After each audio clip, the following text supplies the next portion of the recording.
Hey guys, it's Ann Yorks from the Flourbox, and today I am going to show you 5 cookies that are going to make your next birthday celebration just a little bit sweeter. We have a new birthday cookie decorating kit also paired up with this tutorial. If you're interested in recreating these cookies, you can find that kit on flourbox.com. All right, let's jump into these really sweet birthday cookies. Let's cookie it up.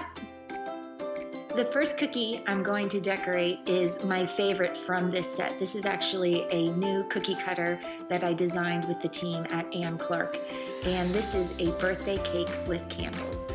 I'm going to outline each of these icing areas, white and yellow, using piping icing and tip number 2. Then I'm going to flood in the large white area using 10-second flood icing to completely fill in that section of the cake. I'll allow that icing area to dry for about an hour in front of the fan, and then I'm ready to come back in and flood in the platter using the yellow flood icing.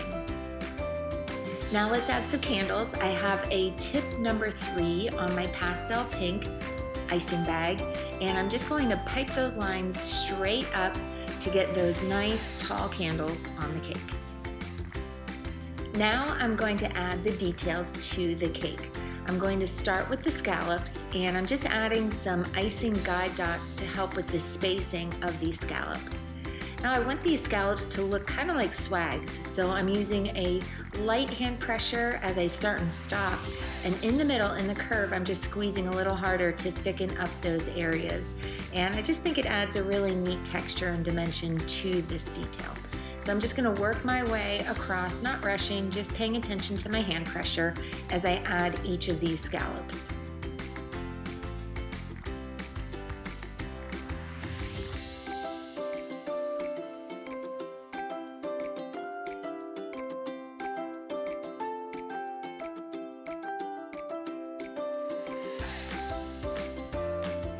Now I'm going to use that pink icing and add a bead border at the base of the cake. This is again another really pretty texture, and you can see it's just an overlapping series of teardrops. I have sized down the tip on my purple to a 1.5 just to keep these lines nice and thin and delicate, and I'll add 2 lines for details. Now I'm adding the final detail on the cake, which is these really pretty dots of turquoise. To keep the dots nice and round, I'm actually using flood icing, not piping icing. The first dot is the largest, and I'm giving a stronger squeeze, and then the second dot and the third dot are a really light touch of icing. I'm adding some yellow pearls to the top of those swags, and while the yellow is still in my hand, I'm squeezing out a teardrop of icing for the flames on the candles. We are almost done. I'm just going to add my favorite detail, which is using this ultra fine food doodler. This is food color in this marker, and it is pink. Adding these details to the candles just to make them look extra festive. You can find this marker in the birthday cookie decorating kit.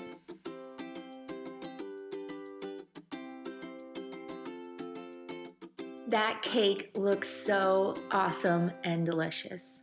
Now let's take a look at the present with bow. This is another cookie cutter that I was able to design with the team at Ann Clark. And I first outline the lid on the box using purple, and then I'm going to outline the base of the box. Now this wrapping paper has stripes in it, so I'm using my turquoise flood icing just to space out the stripes. Once I have these lines mapped out, I'm ready to start filling in alternating areas using that turquoise flood icing.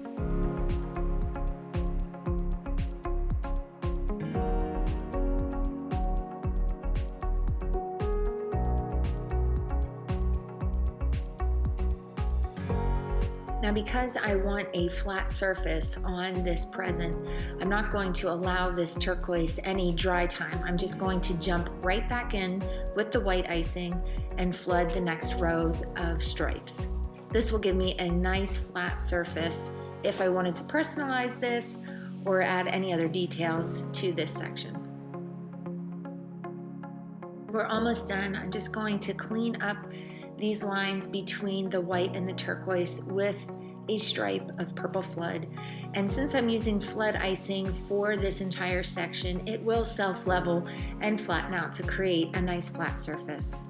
I'll let that area dry for about an hour in front of the fan, and then I'm ready to flood in the lid of the box nice and generously using my purple icing. If you need to get the icing tapped into the corners, go ahead and use your scribe just to wiggle that icing into place. Now we're ready for some simple details on this present. I'm adding 4 loops of turquoise icing around the edges. And now I'm going to add in some inner loops using the purple icing. And I just find this is a quick and fun detail on the top of the box. Almost done. Just want to section off the lid with a piped outline just to bring that area to the front. That looks so fun and festive. Now let's take a look at one of the easier cookies from this set. This is the candle cookie, and I'm just going to outline using purple icing and tip number 2 and flood in with purple flood icing nice and generously. Now because the cake and the present take a little bit of extra work, I'm going to keep this design pretty simple. I have a generous flood, and now I'm going to add some wet on wet dots. I'm using white flood icing, and I'm just spacing out some dots of icing as I move across the candle. Because I'm using the flood icing, this will melt flat and just look like a polka dotted candle.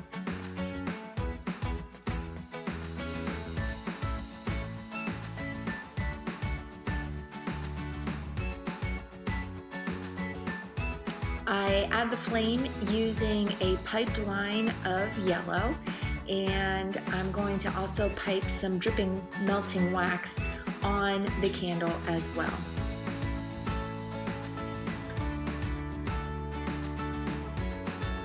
Flood in the flame using yellow flood icing, and just to add a little bit of interest, you can add a circle of white just to give that flame a little extra glow. Let's take a look at the stenciled cookie. I love that I don't have to pipe out the letters of the happy birthday. We're just going to let the stencil do all of the work. I have a round cookie cutter, and I'm just going to trace a line onto the surface of the cookie to guide the piping of that circle. Sometimes circles for me can be a little tricky, so having that guideline underneath there is very helpful in keeping that circle nice and round. Then I'm going to flood in real generously, especially since we're stenciling, we want a nice flat surface for this icing. If you notice any wonkiness at the seams, you can always use your scribe tool to tap icing and smooth out any little transitions. Now take a look at these really cool scrapers. I love that they're nice and flexible and they have a gripper edge. These are perfect for stenciling on a cookie surface because they're just the right size. So I am holding this stencil in place with my anchor finger, but you might prefer to use your stencil genie to hold that stencil in place. Both ways work, and it's really whatever is comfortable for you. But you just want to stencil generously with that icing and then lift back and peel to see the beautiful happy birthday writing. Now this cookie's almost done. I'm going to add a festive scalloped border using the dark pink icing, and I'll just work my way around the cookie following the shape of that cookie cutter. A few pops of color from some pearls in turquoise and then also in white. And this cookie is done. Let's take a look at this balloon. It is such a fun and bubbly design because we are going to actually airbrush some polka dots onto the balloon. So the first step is outline with our piping icing and tip number 2. And then I'll pipe 2 teardrops of icing for the tie at the bottom of the balloon. I just think that looks really cute. And a nice generous flood to fill in that balloon. Now we'll let that balloon dry in front of the fan for about an hour before we come back to airbrush this fun bubble dot pattern onto the surface. I'm using the Chef Master Hawaiian Blue, and I'm using my Cookie Countess airbrush system just to gently swipe the color across the surface of the cookie. If you want your bubble dots to appear a little bit darker, you can always take a second pass over the cookie. Now I'll just tip that stencil genie to the side to reveal that awesome bubble dot pattern. I hope you've enjoyed learning how to make these 5 happy birthday cookies. If you are looking for more details on the icing colors I've used or the yield for this particular set of cookie cutters, definitely check out the new blog post on flourbox.com or use the link in the status below. I would be so flattered if you recreated these cookies.